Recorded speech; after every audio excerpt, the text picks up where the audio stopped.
All right, artists, we just learned about how to make a print using a brayer and ink.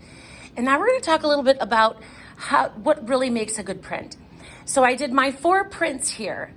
And if you can look at them closely, you begin to see a progression. I'm looking for the one that I can really see my imagery good.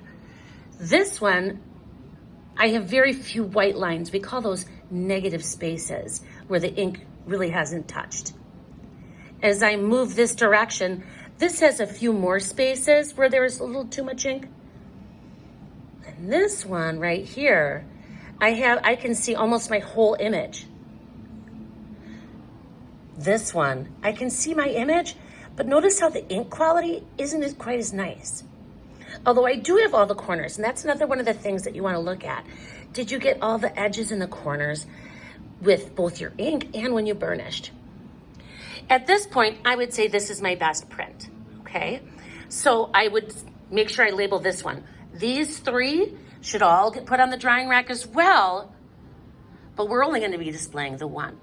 Now what to do with this printing plate, you can wash that carefully. If it's the styrofoam, if it's cardboard, you're just gonna let it dry. And you could do the same with this as well. Unless you want to print it again, then you really should wash. What do we do with our leftover pieces? Well, we're gonna take these to the sink and we need to wash them. This is kind of one of the messier printing methods to wash or clean up. Using a sponge, you're gonna clean the brayer top and the edges. Make sure that even this plastic piece here, there we go, even the plastic here is clean.